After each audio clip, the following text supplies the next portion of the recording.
Live from the 607, it's the Ocho Duro Parlay Hour, where we're talking everything movies, TV, comics, and entertainment. Join in the conversation on social media with the hashtag ODPH, because here we go.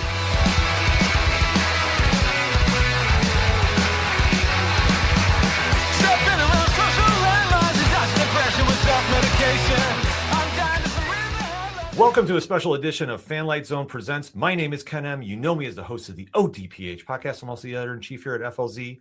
And tonight we have a guest on that is long overdue to come back. But he has a great new story out in trade paperback form, because if you follow Fanlight Zone on New Comic Book Day, you know we love this series. And now it is finally out in that one-stop shop form, trade paperback. And there's a lot to this all-ages fantasy book that we need to dive into. If you have not read The Last Witch by Boom Studios and Fear and Fire Volume 1 that came out in 2021, and of course Blood and Betrayal that came out in 2025, now is the time to get caught up, because like we say, the author is here ready to deep dive. But you know his work from Assassin's Creed, Shakespeare, or Kill Shakespeare, because I have to say it in the fancy voice, and he also knows about turning music into a weapon because of his biography of Fela Kuti. And it is our honor and privilege to bring back the one and only CONOR McCREERY back to Fanlight Zone Presents. CONOR, what is going on? I'm actually in Italy right now. That is what is going on. I am in Turin, Italy. I spent the day eating cornettos. We walked around and explored the city. It is one of 4 2-week vacation breaks that they have in France. For those who don't know, I've been living in France for the last year and a half as a bit of an adventure with my family. One of the benefits of being a writer is publishers could ignore me from all over the globe. So it doesn't really matter where I am writing my query letters. I'm in Italy. I'm with my wife. I'm with my kids. I'm with my wife's parents. And yeah, we're eating pizza. We're doing tours. And we are having a great time. So that is what is up with me. I am sitting here, and I am filled with some wonderful Italian food and maybe a couple of tiki drinks. And so I am set and ready for this interview. Well, that's the best way it should be, because you should be celebrating, because The Last Witch, Blood and Betrayal is finally out in trade paperback form. One of the best all-ages fantasies I've read, and there's a lot to deep dive into this. But in case somebody that is watching or listening is not familiar with this book, and listen, I'm going to give a one-time pass for it, because after this interview, trust me, you're going to be running to the stores and going and buying this. CONOR, what is the story of The Last Witch all about? So, I mean, the short form version is, think of something like Avatar: The Last Airbender, if it was set in medieval Ireland, and there was just enough child cannibalism. So what it is about a 12-year-old girl who discovers, her name is Saoirse, she discovers she can use magic after a coven of witches had destroyed her village, leaving only her bratty little brother, and her cigar-smoking grandmother, thank you, Roald Dahl, to help Saoirse master the 4 elemental magics so she can stop this coven from opening a door that could destroy the world. And so book 1, Fear and Fire, which you mentioned, was very much about setting up the world and starting to send Saoirse on this quest of learning this magic, gaining her power and gaining her strength. But one of the twists in The Last Witch that is, say, different than Avatar: The Last Airbender is there's a reason why witches are considered monstrous, and why they eat children, and why we have all these, stories about witches being evil. It's because magic itself is actually not for humans. It comes from the fairylands, from beyond our world, and it leaks into our world. And people like Saoirse, who can sense it and use it, are changed by it. So there's a bit of a Breaking Bad aspect to The Last Witch. This idea that, with great power comes great responsibility, but also with great power comes change and corruption. And so as Saoirse, every time she learns a new spell, every time she defeats one of the sisters in the book, we are getting closer to her saving the world, saving us all. But we're also getting closer to Saoirse losing everything that makes her, and starting to become one of them. And so ultimately the question in The Last Witch is not necessarily, is Saoirse going to save the world? It's, is Saoirse going to destroy it? Yeah. And it is such a journey to go on. I said volume 1 is amazing, but volume 2 definitely elevated the stakes so much. And how you handle the fantasy genre, like I say, is really impressive. Have you always been a fan of this style of storytelling? Yeah, no, for sure. I mean, so my dad was born in Ireland.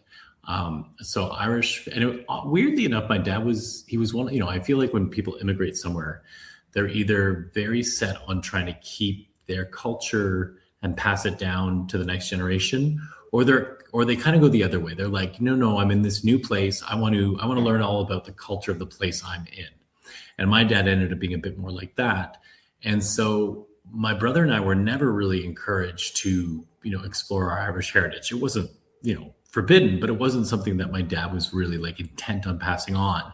And I think that had the effect of me wanting to know more. And so I became really obsessed with Irish mythology. And Irish mythology, like a lot of mythologies around the world, except for kind of in North America, it's dark. And the heroes, they win, but what they lose in the victory is so substantial that, you're sort of like, it becomes a Pyrrhic victory.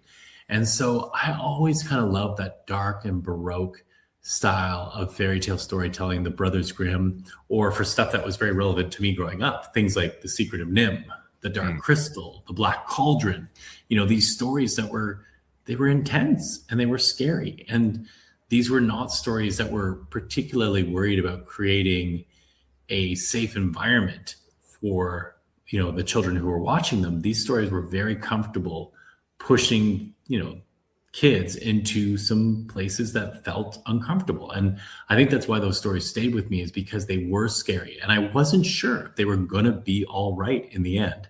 And that's what I wanted to create for my kids. I wanted to create a story that at night, if I'm reading it to them, the bed covers start coming up and you're like, oh, hey, do you want me to stop? And it's like, no. And then also as an adult, that I would be really excited to read. And then if my kid was like, oh, can we read it again?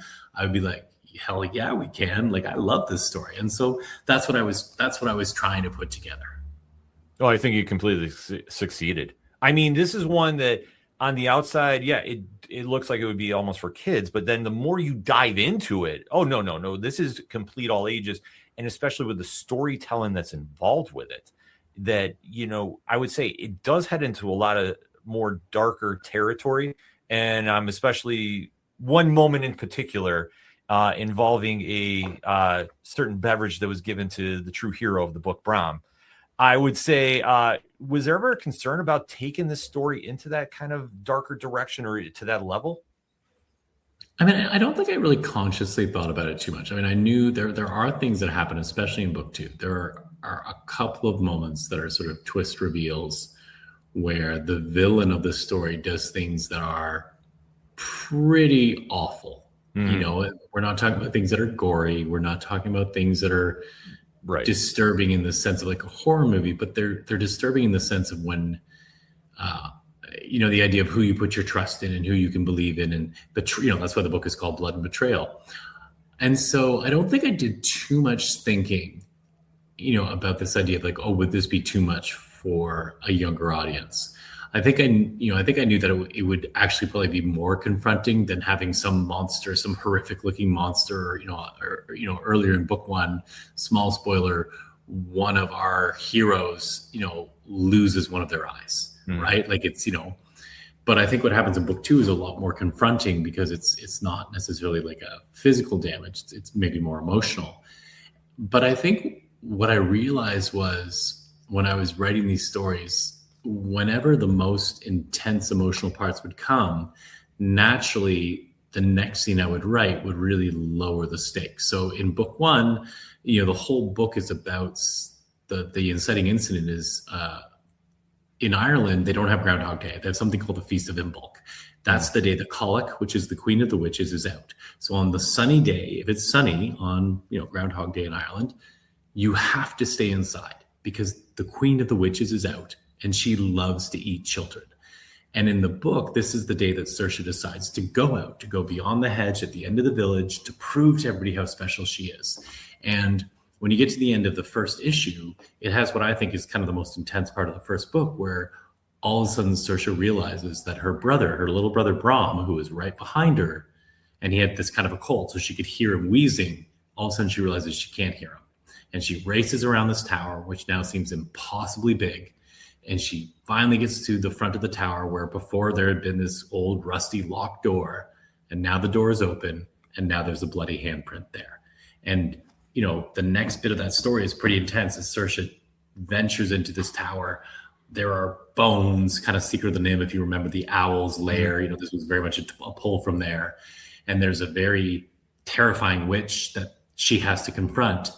And then after that, naturally, like for me, the action pulls down. And I think every time the book started to get pretty intense, the natural next thing that came to me as a writer was to bring in something that was a little quieter, a little more character development.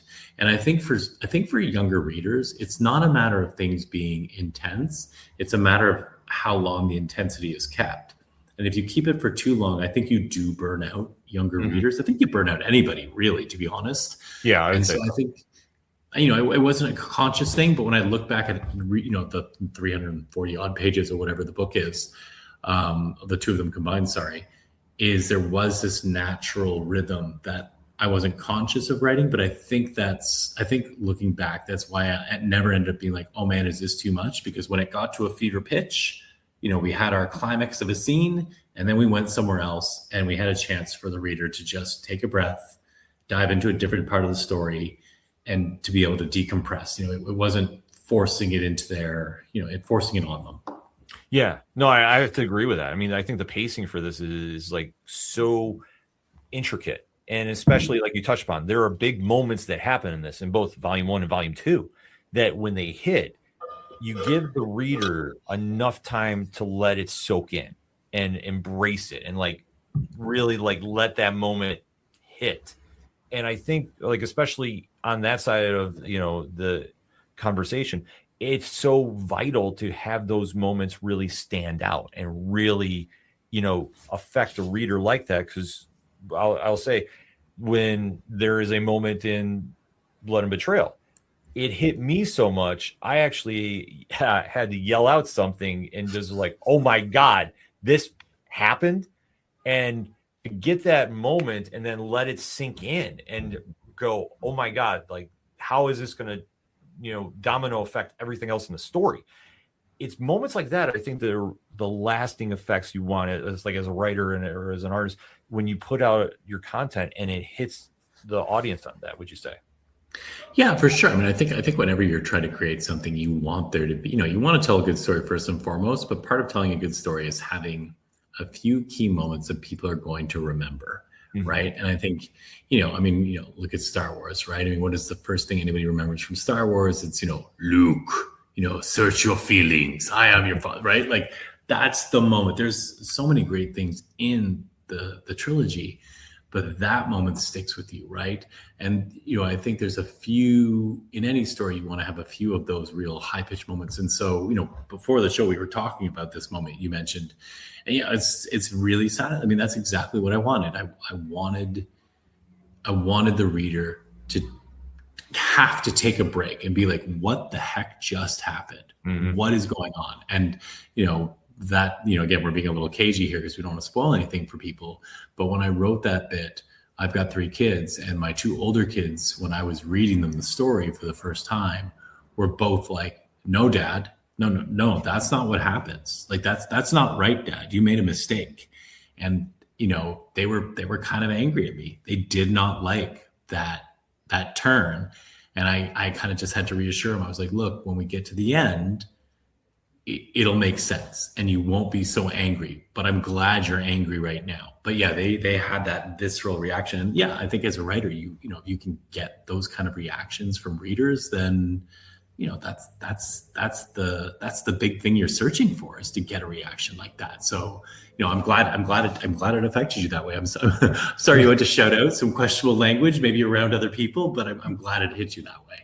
I'm just thankful nobody had a camera out. That's the only thing. A camera phone, like luckily nobody did, because they would have had a very viral moment on my behalf. But I would have taken it because, like I say, the story is so good, and especially of how it goes in ups and downs and how you walk through, Saoirse's, evolution, if you will, and to see, like, obviously she has been through so much in this series, both volumes 1 and volume 2. What has been your favorite moment from the series so far? I mean, my favorite moment. That's a good question. I mean, I think for Saoirse, my favorite moment is probably, it's probably at the end of book two. I mean, you have the classic structure, right? I think with stories, and you want your characters to change.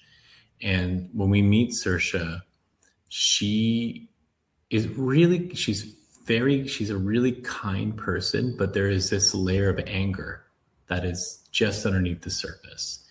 And so I think in some ways, my favorite moment is, at the end of the book, there's an opportunity for her to make a choice, and she could go down the road that would be kind of the quote unquote villain road, but you'd really understand why she did it. You might not even consider her a villain. You might actually consider what she was doing to be the smart thing, that the person that she is dealing with maybe doesn't deserve mercy, that they have their actions have actually kind of damned them, and they've earned this horrible fate that is befalling them. And the fact that Saoirse tries to stop that she tries to save somebody who maybe doesn't deserve to be saved, to me, that really is it really shows how much she's changed. And so I think in a lot of ways, that's like just, it really shines forward her humanity, which I think, one of the things that people have told me about this book, it stars this 12-year-old girl, and she is often angry. And she's often, she really is a very angry, fierce character.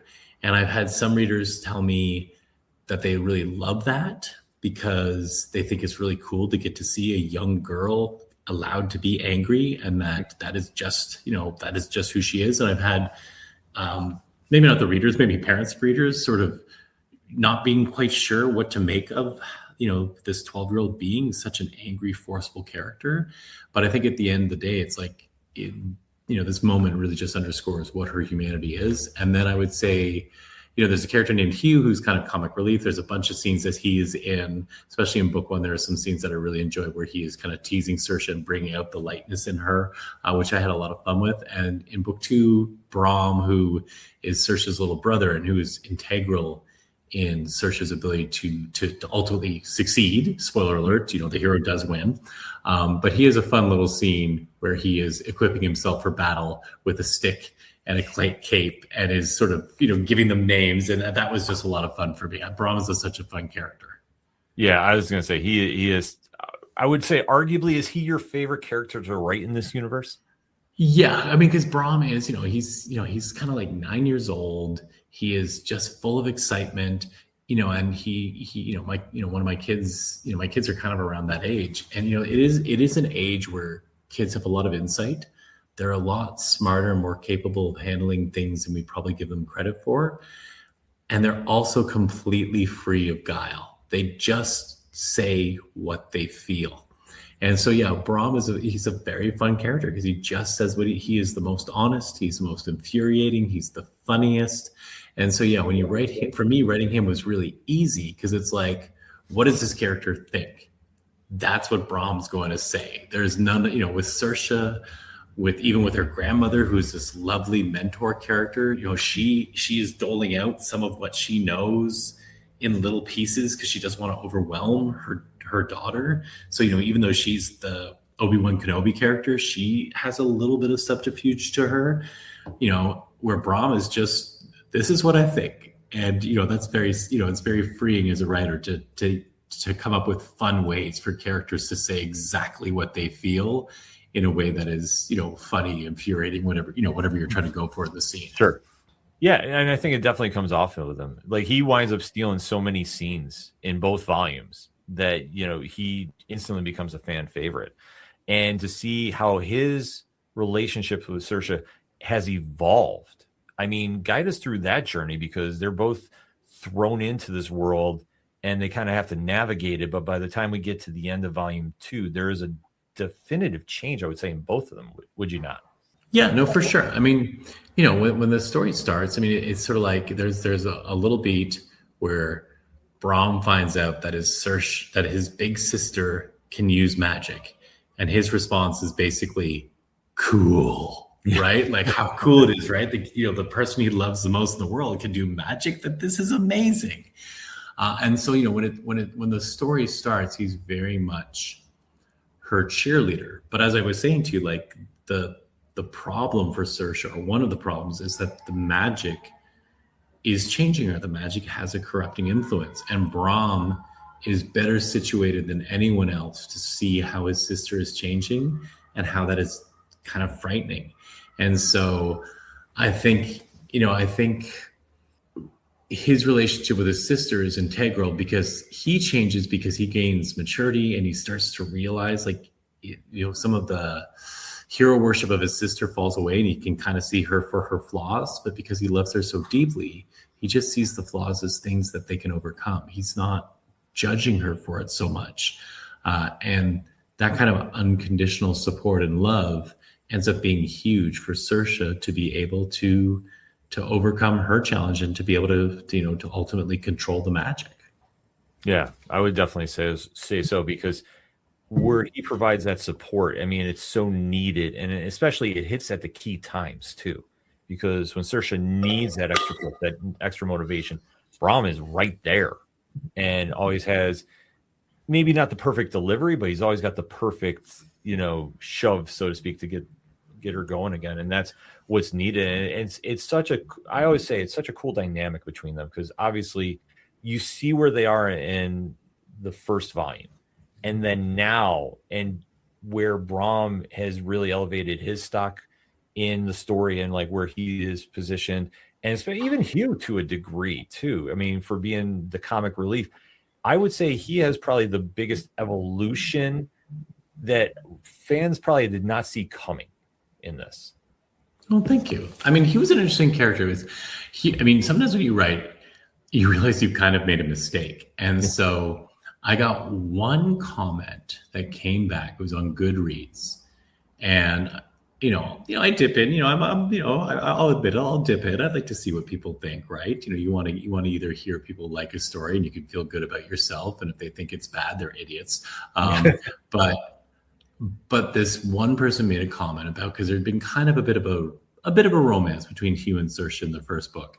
And somebody made a comment just around how they thought that romance was sort of, at best, uninteresting, and at worst, maybe a little problematic, given that he was supposed to be kind of, older than he appears. Mm-hmm. And I hadn't really thought of it through that lens. And it definitely influenced how I went to write the second book. And so that meant that Hugh had to change from being sort of this always flirtatious kind of character, because I was like, yeah, I mean, if he is kind of meant to be someone who's lived for quite a while and Saoirse's only 12, you're right. There is something a little unusual about that. And so the second book, there's a change in tone, because I was like, oh, I think I took the wrong tact. And that meant that I had to focus on Hugh in a different way. And yeah, I think one of the things I like best about book 2 and ultimately Hugh's story is we get a bit of a sense of the cost of being something so different. In the book, Hugh is sort of his mother was a fairy, and his father was mother was a fairy and his father was human. And it means he doesn't really have a foot in either world. And in book 2, we kind of explore what the emotional weight is of that. And it led to a few plot points that I wasn't originally considering, in terms of how his support of Saoirse stops valuing his opinion, because some of what it's kind of like if all you've ever wanted to be in your life is special, and then suddenly you are, right? Like Saoirse, she can use magic. She is special. And then people are trying to point out to you that the thing that makes you special might actually be the thing that might destroy you. Are you really going to be able to hear that? Yeah. And, Hugh is trying to tell Saoirse that. Brahm is trying to tell Saoirse that. And even Nan, in her own way, who, she's one who's pushing Saoirse the most. She is, if she is Obi-Wan, she's a very stern Obi-Wan, because of the stakes. And she's, when other people are like, you're pushing Saoirse too hard, she's like, this is a matter of life or death. I'm sorry if you don't like the fact that this is hard for Saoirse, that she is encountering things that is making her, upset and is making her question herself. But we don't have time for anything but me making her this sharp weapon that can defeat these sisters. Mm-hmm. And, part of the book is you can kind of decide whether is that the right path or not. But when Hugh is trying to bring this up, because he is sort of outside of that circle of family, he's the one that Saoirse is able to kind of take her frustration and anger out on, and that forces Hugh to sort of look at himself. And there is a brief scene in the book where Hugh talks about how lonely he feels. That was never intended. It came out just through the way the book story changed. And I look back now and I'm like, oh, it's one of my favorite moments, because it really is this grand moment where you feel really deeply for this, how awful it must be to be caught in the middle of nowhere. You don't really belong to anybody. And I'm sure, it wasn't intended to be a metaphor for anything, but I don't think you have to think too hard to see how it can be a metaphor for many different people in the world who feel like they're caught in between cultures, communities, what is expected of them and what they are. And, hopefully there'll be some readers that'll hit home for them, because it'll speak to them. And that would be cool. That would be really cool if that's what happened.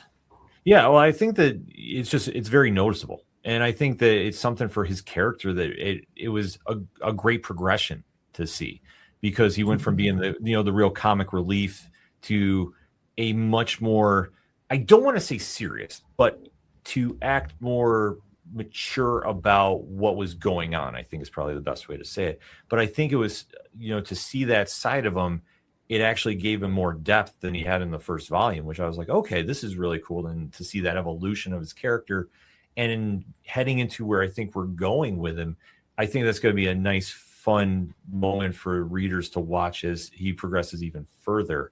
Because obviously, without spoiling anything, we can't end things on this volume.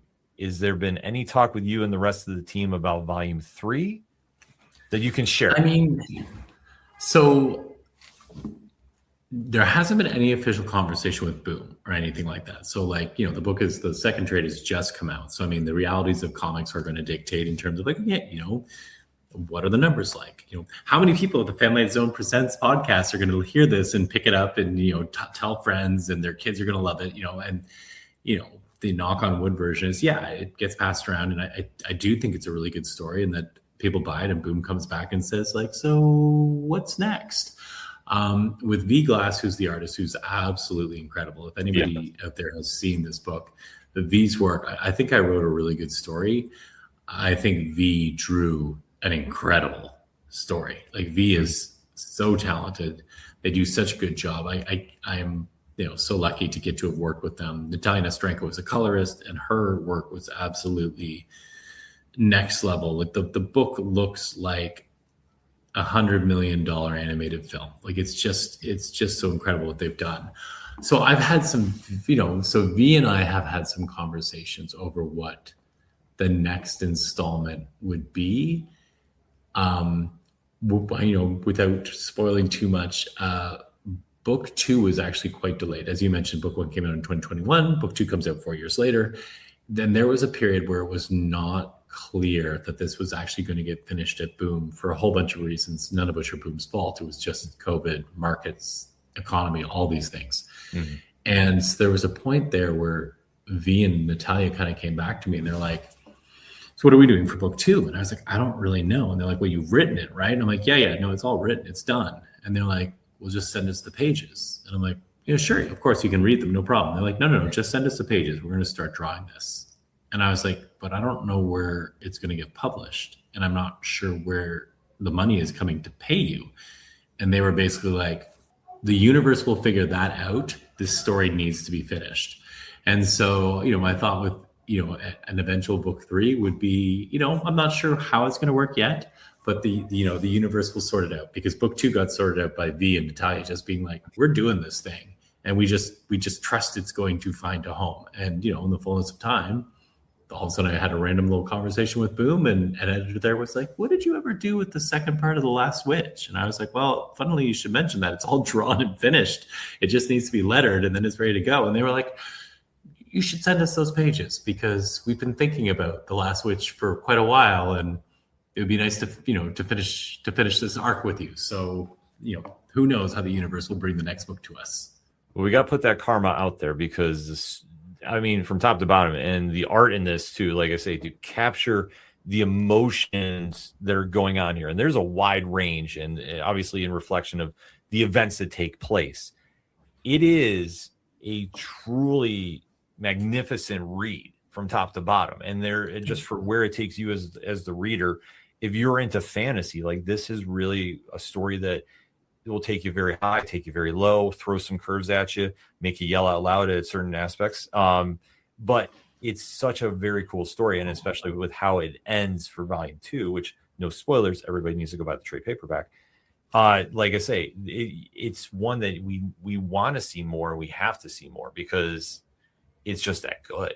I mean, that's just my opinion for it, but I just sit there and read it, and I was like, yeah, like, and usually I don't gravitate towards all ages stuff, but this one I was like, man, this is like really good. And it had me just immediately going like, I want to see more. I want to see more of this universe. So, well, thank you. Yeah, I'm just putting that card out. Well, no, I appreciate it, and I think I think hopefully the reason it spoke to you is because when I was writing, and I was writing it for the younger version of myself, but I was still I was writing it for myself, and I wanted it to be a book that anybody could pick up. It really like when I'm at a convention, there are kids, and I can you see families walking by, and you can just see there's a kid somewhere between the ages of like 8 and 11. And you can just sense that, oh, this is the book for them. But every once in a while, when you're kind of pitching it, you're obviously talking to the parents because they're the ones who are going to be making this decision, at least in lockstep with their child. And it's really satisfying when you see the parents starting to really get into it, and they're like, oh, I'm going to read this. And you're like, awesome, because you should read this because this book is just as much for you. If you love fantasy adventure in any way, shape, or form, if you're the kind of person who loved Labyrinth, any sort of fairy tale type of story, The Neverending Story, Pan's Labyrinth, like any of those kind of things, I feel like this would be a book that you would just enjoy on your own. And so, I'm really glad, Ken, that, that this is a book that spoke to you, because there's been a few people out there who've been pretty big fans of the book who, they're not talking about how they were reading it for their kids. They're just talking about how they read it for themselves. And it was they just really dug it, which is, as a writer, that's what you want. Yeah, no, absolutely. And like I say, I recommend this if anybody asks about fantasy books. I'm like, The Last Witch is really good. And like, you won't see it coming just because like, you think all ages, and that'll throw some people off. But when you dive into the story, it's like, holy smokes, like this is going some places. So that's why everybody needs to go out and get the trade paperback, and we need to have volume 3 come out at some point. So I'm putting the karma out there. But in the meantime, though, you're involved with a new outfit and Black Mirror Comics. So let's talk about that for a little bit here. Oh, sure. Yeah. So, one of my really good friends in comics, a guy by the name of Neil Gibson, he ran a company called TPub out of the UK. It was sort of a boutique publisher, best known for publishing a bunch of his work, which was the most famous of which is a series called Twisted Dark. And Twisted Dark is kind of like oh my gosh, I'm just now totally blanking. The Twilight Zone. So Twisted Dark is sort of like the Twilight Zone if every Twilight Zone episode was actually interconnected. So It starts with all these weird one-off, super twisty, often super disturbing stories. And then, so you get a volume of short stories like, oh, wow, great. There's some amazing short stories in here. And then you get the second book and you read through it and you're like, that character just showed up again. Interesting. Okay, whatever.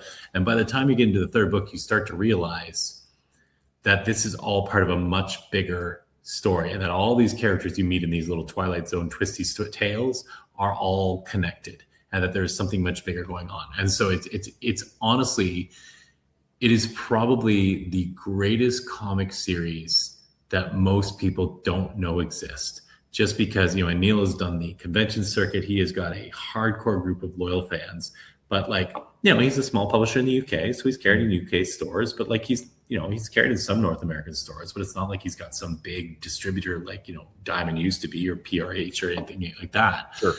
And it is such incredible work. And anyways, so last year I got involved kind of, I've always been working with Neil. We've done a book together that hasn't come out yet, but the first book is written. We're just finishing the second book.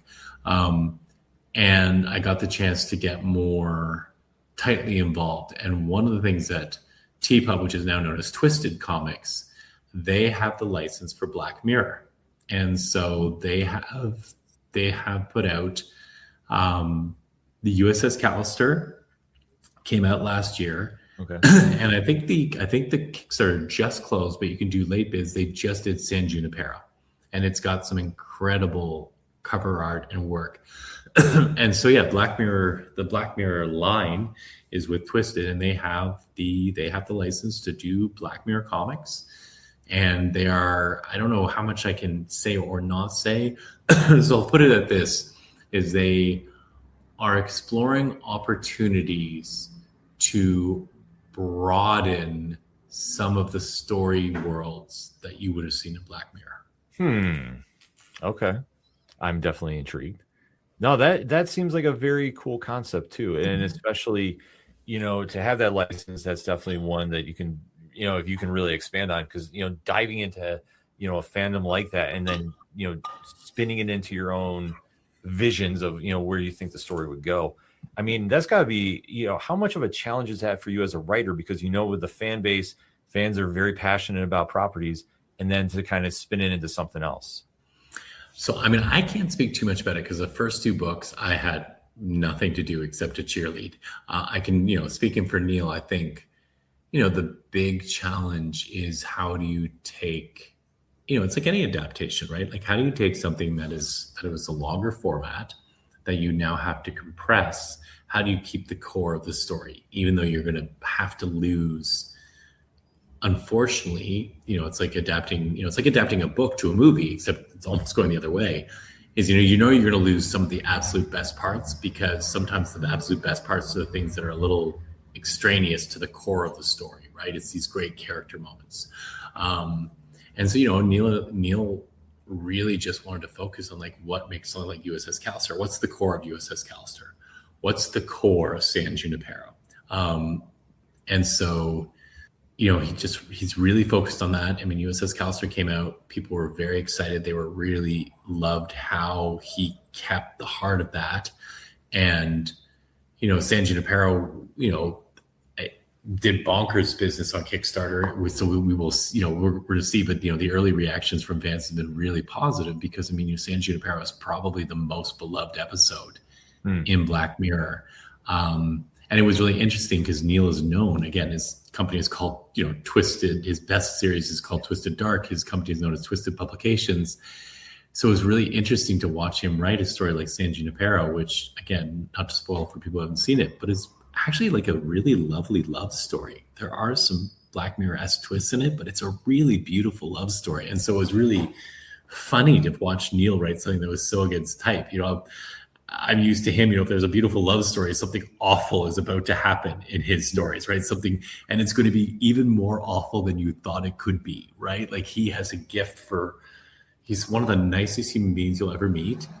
But if you read his stories, you would honestly think he was like Jeffrey Dahmer on steroids, because his stories are sometimes so incredibly effed up that you were just like, this person has to be sick. Like, this person has to be a horrible human being. And he's not. He's the nicest guy in the world.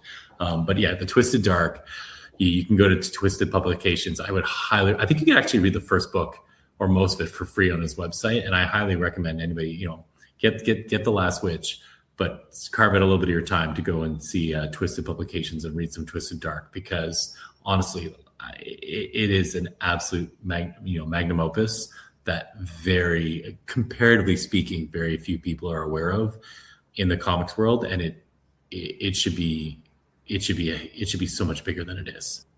Yeah, I mean, that's a wild comparison we were saying, to think about, like, taking a horror and going there with it.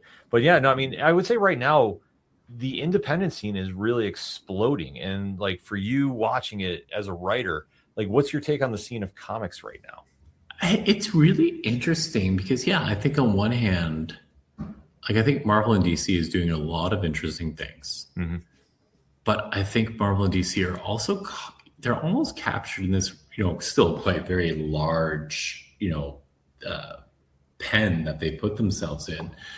But yeah, you see indie comics, and I think North American comics are doing more and more what you would see in France, in Belgium, in Japan, where comics had always kind of just been seen as a medium. And so you read comics through your entire life. There were comics aimed at older readers. There were comics that are nonfiction, it's just really broad. And I think the North American market is more and more going into that space. And somebody said something really interesting to me. They were like, we are seeing the dog man effect in comics. And what they meant by that was that you had a whole generation of kids who grew up on Dogman, right? Massively popular. So they love comics. They grew up on comics. But Dogman's not a superhero comic. It's not Spider-Man. It's not Batman. It doesn't have this long lore. It doesn't have continual reinventions of the character. And so these kids are wanting to read new comics. They want to read stuff that's meeting them where they are now because they're in their 20s. They're getting their first jobs. They've got some disposable income. And they grew up loving having these hardcover Dogman books. And they are a digital generation. And they want physical media. And some of them are getting records. But the thing that's the easiest for so many of them to get is graphic novels. And so this guy's theory was that you're seeing all these kids who grew up in Dogman coming into comic shops, and they're not against reading superhero books by any stretch of the imagination, but that's not what they cut their teeth on in the way that you or I would have cut our teeth on superhero books. And so they're much more agnostic, and they're much more likely to come into a comic shop and pick up The Last Witch, Fela Kuti, Twisted Dark, Hippopotamus Cocaine Massacre, Fred Kennedy's new book, right, which is amazing. Yes. They're much more likely to pick up something like that just because it interests them, and they don't have the same, I guess, loyalty to the big two and the legacy characters. And so, yeah, I think maybe that's why the indie scene has done so well, and why a lot of people I'm talking to think it's going to be more of a long-term trend, is just you have this generation of kids who love comics. And again, they're not against superheroes, but they don't mean the same thing to them that they would have meant to you or me, right? Like all my first comics were superhero comics, right? I fell in love with Spider-Man and Batman because that's what I had as a kid. And if I'd had Dogman, it would be a very different thing. Maybe this means humor comics can actually, not that Chip Zdarsky needs any more help, but maybe this means, humor comics can really actually get their shot in the, I remember I pitched so many humor comics in my career, and it's always like, yeah, but funny books don't really work. Yeah. Maybe I'm just not funny. I don't think that's the case at all. But I think it's just a situation now that fans are looking for so much, in their comics. Like they don't want to have the typical superhero books. And right now there's just so much of a great boom of it right now that no matter where you're going in the shops, you're finding great stories that are, really allowing creators to, go places and really take readers into uncharted territory. And you're finding just some of the best stuff in years are now at the stores right now. It's such a, like, for me going in to go buy it, it's an amazing experience because it's just like blown away by everything that's out right now. Yeah. And I think, I think there's also just, we're in a bit of a golden age of comics, right? Like, I think, you had that first Vertigo era, right? Where all of a sudden you had this opportunity to just, for comics, all of a sudden could be, the realm of what a comic was, like that exploded. All of a sudden comics could be all these sort of different things that people didn't realize. And then, I think, that era kind of, I don't want to say it died, but it just got more financially risky. Companies started getting nervous, which is the reality of the industry. And I think, we've got this combination of, there's a ton of new publishers coming up. There are, you look at DC's getting back into that Vertigo world, right? As they announced a few months ago, right? Like, I think you're starting to see, we're just seeing that upside again of a lot more companies are just interested in building new stories. And what I'm encouraged by is, I think for a while, the idea of like original IP was very much tied into, well, can we sell this and turn it into a movie? There was so much of this was like, and I get it. That was a financial lifeblood, and it continues to be for the industry. I think now just my sense of it is it's just editors who are like, I've had editors be like, I want something weird. What's your weirdest idea? And it's not because they think your weirdest idea is going to get turned into an HBO series. It's because they think your weirdest idea might be your most fun idea, and they just want to make fun, good comics. And they kind of just trust that if they keep making fun, good comics, enough of them will be financial successes that the business can make the next batch of fun, weird comics. And that's an exciting place to be. It's exciting when editors are like, get weird, because that's not normally how you walk into these scenarios. You're normally like, oh, I want to be weird because that's who I really am, but I'm also trying to sell this thing. And if it feels too personal, then maybe they won't get it. And I think now there's just a lot of editors who are like, give me personal. I don't have to get it. I just have to, I can tell if it's good, but I don't have to get it in the same way. So that's exciting. It really is. And it means we're getting better books. Yeah, absolutely. Like it's a great time to go to the shops and go get books such as The Last Witch Blood Betrayal, out on trade paperback right now. But Conor, before we let you go, obviously we talk sports when you come on. The NBA is getting ready to go to the playoffs. Do you have any predictions, any kind of feelings? Who's going to be holding up the trophy at the end of it all? I mean, okay, so I'm a huge hoops head. I really love my basketball. I mean, for me, it can only be one of the Oklahoma City Thunder, the San Antonio Spurs, the Denver Nuggets. My spicy prediction is I'm going to say the Nuggets are going to beat the Spurs in round 2. Whoa, okay. And I'm like right on the fence. My heart, as a basketball fan, what I would actually love the most is I would actually love to see the Nuggets win the title. I love Nikola Jokic. I think he might be the best player in the history of the game. Like, it's possible. So don't at me, Michael Jordan fans. Yeah. I'm listening to your argument for it. So yeah. But I think, like, he won this one title. The Spurs look like they're going to be this monster. They've got this young player, Victor Wembanyama, who's an absolute monster. The OKC have a Canadian by the name of Shai Gilgeous-Alexander, he's the greatest guard since Michael Jordan. Don't at me, Kobe Bryant fans. But I would love to see Jokic win another one, because if he wins another one, I think it really cements his legacy as one of the great players in the game. And I think the Nuggets are a great team. I think the Spurs are maybe a little young yet. Like, they haven't been through the fire. And, if you're a real basketball nerd, you'll notice that Victor Wembanyama rarely plays more than 30 minutes. And I think when you get into the playoffs, he's going to have to play more. And I think, I watched the Spurs and the Nuggets played a game, just about a week ago.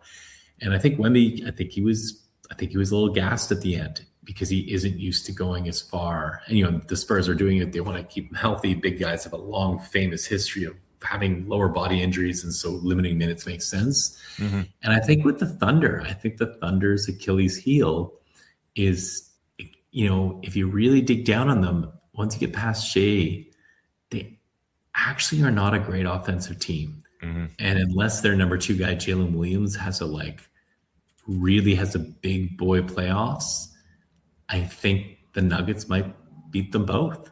I think there's enough. I think this might be Jokic's last best opportunity to submit his masterclass thesis of, I'm the greatest player in the game and I'm one of the greatest players in the world. And I think he might be the best. And I think he's going to take that opportunity, and I think he's going to shock the Spurs, and I think he's going to shock the Thunder, and I think he's going to get his second title. And I don't know if he'll get another one after that, because I think that'll give the Thunder and the Spurs the battle scars to maybe come up above. And as far as the East goes, I just don't think there's any team. The Celtics are interesting. I think they could give somebody out of the West a really good fight. I don't know if anybody in the East is at that level. Do you think the Knicks can actually get to the finals? Could they get to the finals? Sure, 100% they could. I don't think they will. And I think the Knicks, basketball is such a cruel game, because you can have a team that is really, really good, and then you get into the crucible of these 7-game series where teams just know everything you do. And I think the Knicks are a really good team, but I think the problem is they've got this great point guard by the name of Jalen Brunson. They've got this really dynamic offensive center by the name of Karl Anthony Towns, and the two of them are defensive liabilities. And I think the East has some very good teams, not quite at the level of the top of the West. Mm-hmm. I think the problem is like they need Brunson and Towns because that's what makes their offense goes. That's what makes them special. I think in the 7-game series, those two guys are going to get exposed over and over and over again because neither of them are very good defenders, and the Knicks are not going to. They're not going to get to the finals. No, that's fair. I mean, I think for them, it's like it's now or never because I think if they don't get to the finals, they're going to implode that team. Giannis will be in New York next year because anybody not named Brunson will be traded to Milwaukee, and with the draft picks for the next 10 years probably because they will hit the panic button and go because without Halliburton in Indiana, I mean Tatum, the fact he's back is astounding, but I think that if they don't do it this year and get to the finals, yeah, that whole team is gone as we know it. And the Denver argument, I mean, that is a great one if they can stay healthy. That's the only thing that I think has ever hurt Denver. I think I agree with you. OKC, after you get past SGA, there is a drop off. And I think like he is just one of those players that makes everybody better around him. But if it comes down to having somebody else step up, if he's having a bad night or, God forbid, an injury. I mean, he never has a bad night, right? It's just a matter of like they generate a ton of open threes in the last two playoffs. The guys who've been really good 3-point shooters in the regular season have been very mediocre in the playoffs. And you see this, the closeouts are faster, the stress is higher. And, like I'm a Canadian. I love Lou Dort. I think Alex Caruso is amazing. I think Carson Walls, like they've got so many great, vicious defensive players. But I think this playoffs may make them be like, you know what, we got to cash in one or two of these really great defensive players to get somebody who can give us some more juice on the offensive end. My one caveat is that the Thunder have this one guy by the name of AJ Mitchell. He's not a very well-known player. He's really, really good. There is a world where AJ Mitchell has his coming out party in the playoffs, and all of a sudden people are like, J-Dub, as they call him, Jason Williams, like he may be the second best player, but AJ Mitchell might actually be the second most important offensive player. That would be my wild card with the Thunder as to why they might, pull back the Nuggets. But man, Jokic is so good. And Jamal Murray is he's just proven to be an incredible playoff performer. Aaron Gordon is, I was talking with a buddy of mine, like Aaron Gordon is he's the poster child for why NBA players need to find what actually is their right fit. He could have been the star in Orlando for his entire career. He probably could have won a couple of playoffs. He's a really good player. He could have probably won a play around or two in Orlando and then like an Orlando Magic legend. But like in Denver, he's the third piece of, if they do what I think they could do and win a second title, he'll be the third piece of considered one of the great modern teams in NBA history. And every NBA fan who cares about this stuff will know who Aaron Gordon is. And I just think they could prove their bench. They've got Cam Johnson, they've got Hardaway, they got Brown back. I think they've got Braun, and Peyton Watson gets healthy. I think they're just so much deeper than they were a year ago, and they almost knocked out the Thunder a year ago. Yeah, a lot of people forget about that. They were right into the end. They just had a couple bad games there, and the injuries started kind of plaguing a little bit. But I mean, that goes with any playoff team. Like you get in there and it's just is that more intense, and you're seeing a lot of injuries happen. But yeah, look to the Celtics a year ago when they lost Tatum, right? Like that Celtics team probably should have gone back to the finals, and Tatum got hurt, and then Knicks swept them aside. Yeah, like that's the whole thing because they had nobody else that really stepped up after Tatum went down, and that's the thing when you have such a star player that runs that team, that you need somebody to step up and role player. I mean, the same thing happened with the Knicks couple of years ago too. It's like there's been opportunities for teams to really make a run, but just when injuries happen, that just sinks everything. But coming out of the West, I mean, I think it's going to be tough for anybody. I think OKC and Denver, that would be my two picks in there. I agree with you about Wembanyama. I think that they're not there yet. They could make a run. They'll probably get to, a good point in the playoffs, but I don't think they're going to cash in this year. I still think they're one player away. They're just too young. And I think that, Denver's got a great chance. I think it's going to be them and OKC in the finals. If it depends on how it matches up, like one of those two will be in the final, without question. Yeah, I think so. Like I think with the Spurs, like it may be one more player, and maybe just one of the guys they have existing that needs one more year. Like Stefan Castle's really, really good. Yeah. But I think also one of the things that's a little different for the Spurs versus the Nuggets and the Thunder is like, Shai Gilgeous-Alexander, who is the Thunder's best player, will have the ball. Jokic, who is the Nuggets' best player, will have the ball. Wemby, the way the Spurs use him, and a little bit maybe just the player he is, still sometimes needs somebody to get him the ball.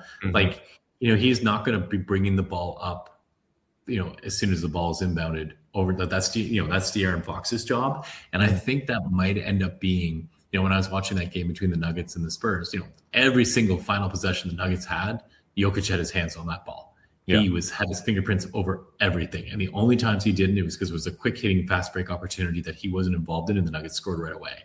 Where with the Spurs, there were some plays down the stretch where Wemby just doesn't touch the ball because he's still a big man. He's going to get down there. He can do all sorts of things, but the ball is in another player's hand.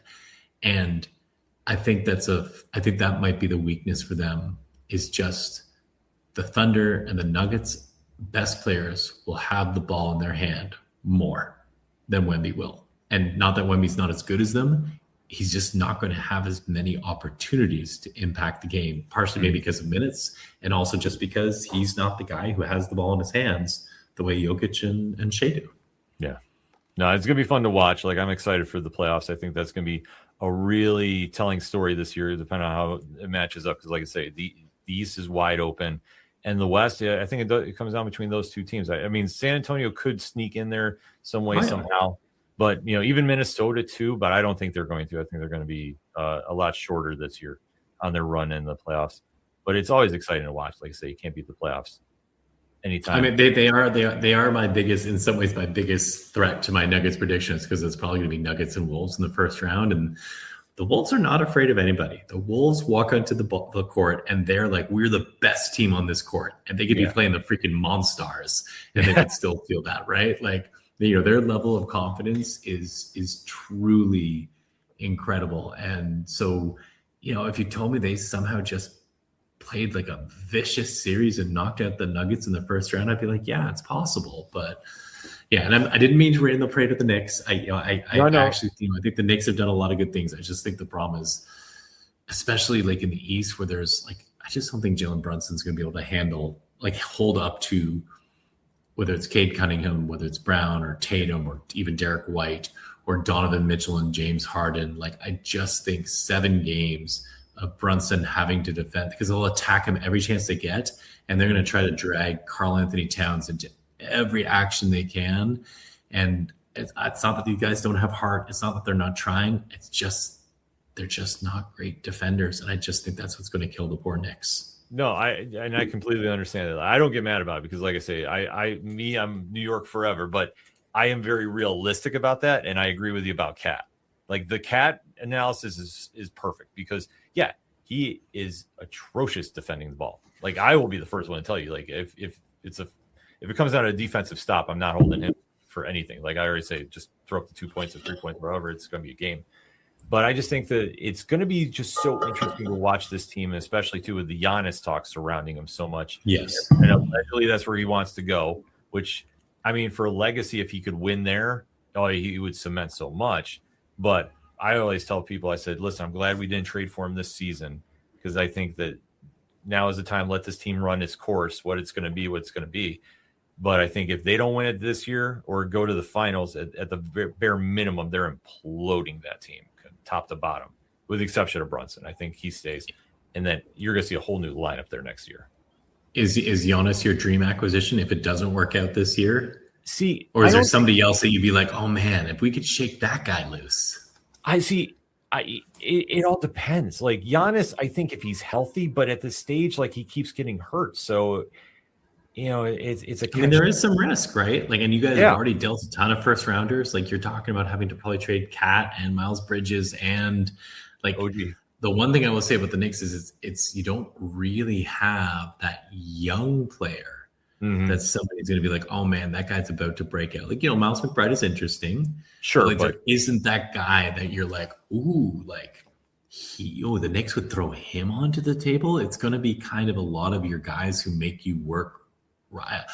I look at it, I'm like, I understand when the Knicks would do the deal, but from a basketball perspective, I wonder if, if something like that did happen, if it's the thing where 2 years down the road, you're like, oh, that's the trade that destroyed this, the best era of Knicks basketball since, the, I don't know, Willis Reed era. I'm not sure if we want to count that one Spreewell year. I love Spree, but like whether people would look back and be like, that's the thing that killed the Knicks' greatest era, because, Giannis got hurt a bunch and they killed their depth, and then they were expensive and old and they didn't win any series anyways. And then all of a sudden the Knicks are back to being minutes. Yeah. Like, no, I agree with it. I mean, that's the thing. I don't know exactly. They need just to rebuild, like if they're going to do it. But the Giannis thing, that scares me, because we gave up way too much to get Bridges in the first place. And then now to kind of do it all again with Giannis. And granted, if Giannis is healthy and can stay healthy, different story. But I agree with you. Like that could set us back, 5 years in basketball terms, as far as contracts and growing the team and making it a true contender, because the East is eventually going to get better all around. But for them, it's like I just keep hearing that talk with Giannis, and I'm going, I don't know. But I don't know like the easy solution. Like they're going to have somebody leave the West to come to the East. Like that's what's almost like when Kawhi came, left San Antonio for Toronto. Like you're going to need some kind of a player like that to really step up and change. I just don't know who would want out of the West per se to do that right now. But I mean, we'll have to see. Like I say, I have that fault. It's the bad relationship I want to break up with the Knicks. It's like I have that faith. Like maybe this is going to be the year, or things will turn around, and then they're going to crush my heart like the Rangers did this year. But I don't even want to get into hockey because it's just too painful. As a Toronto Maple Leafs fan, I also am not super excited about getting into hockey right now. Yeah, I can't. I can't. Like it's in my opinion with the Rangers, it's dreary and just bad contracts, and the team does not want to play for them, and it's going to be a long couple seasons, to say the least. I mean, at least Shesterkin is signed long term, but still, that's not enough. Although the one thing, the one thing I'll throw in here is, I always, it's so interesting too, right? Because like when you're a fan of a team, you're obviously living and dying with your team, and you're like all your reactions, like you're like, oh my god, right? Like the Rangers last year, one of the best teams in hockey, right? That they won the President's Trophy, if I remember correctly, right? And then this year, it's just like everything that could have gone wrong went wrong. And from the outside, as like a hockey fan, I'm like, the Rangers could definitely be pretty good next year, right? Like this just seemed like it was just the year where everything that could have gone wrong went wrong, and they cleared some salary off, but like, from the outside, you're like, oh yeah, this happens to teams, like the Rangers are fundamentally a good team, but when you're in it, you're like, oh my gosh, everything is horrible. And as a Leafs fan, this year's been very much like the Rangers, right? Everything that could have gone wrong did go wrong. And, in Toronto, it's just, actually Toronto fans are taking it with actually some degree of like realism, which is shocking, not normally how the city works, but there's still a lot of like angst. And I'm sure from the outside, people are just like, I don't know. I mean, Austin Matthews was hurt, and they traded Mitch Marner, so of course I went down. Their goaltending was still really good, and if they got a young, people probably from the outside are like, oh, this is not a lost cause. And so it is always interesting with sports, because when you're in it, you're just so caught in the emotion of your city, and it's just like, everybody involved in this is the biggest idiot ever. But if you looked outside at some other team that underachieved, you'd just be like, oh, that was just a rough year for the Leafs, man. Too bad for them. Like you're not going to like the levels of operatic angst that you will for your own team. It's so true. It's so true. But I mean, that's why I say, that's why I dive into comics, and that's why I go read great stories to get my mind off it, because it's a long hockey season. But that's why I'm telling everybody, make sure you go out and go get The Last Witch, Blood and Betrayal on trade paperback, or go get the single issues too. Make sure you get this book in your hands, because you want to make sure we get volume 3 of this. It is well worth your time. If you're into fantasy stories, no matter what age you are, this book has something for you in it, and it is one of the best reads I've had a chance to do it for fantasies. And like, I want to see more of this universe happen again. Connor, we could stay here all night and talk, but I know you're busy, and I have got some stuff I got to do. Thank you again for coming on the show. We definitely have you back on sooner than later here. Thanks so much, Ken. It's always a pleasure. I really enjoy it. And so thanks so much for bringing me on to Fanlight Zone Presents. It's a whole new experience for me, and I'm really excited. And I'm really excited to see what you and the team do with Fanlight. So all the best to you, man. Appreciate it. Thank you so much. And thank you for watching. And the liner notes, we definitely have to plug, before we get out of here, the liner notes for Twisted Comics and The Last Witch, Blood and Betrayal are in here on the liner notes. So whether you're watching on YouTube or in podcast form, you have the easiest links to go get these books and get familiar with it because they're great comics. And that's what we do here at Fanlight Zone. We like to cast attention on creators and content you need to know about. And there's nothing better than picking up these books and finding out what's going on here. So as always, thank you for checking out Fanlight Zone Presents. We'll see you next time.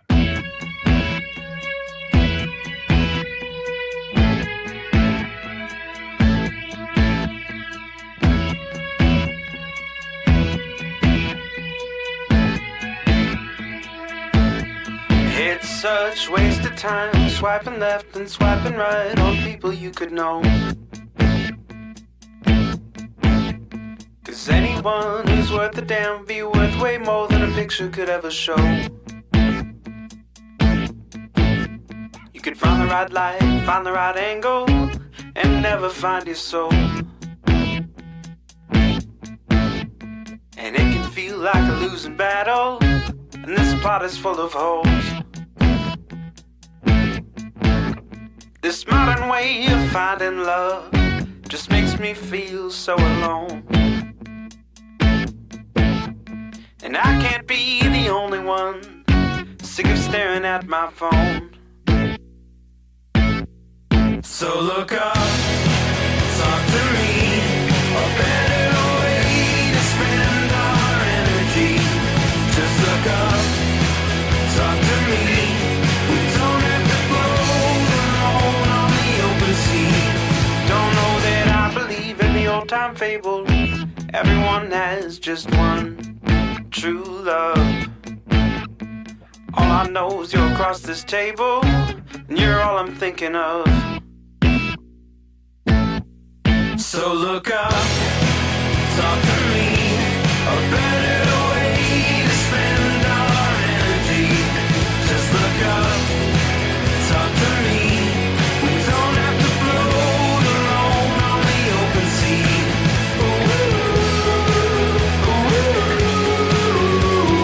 Talk to me.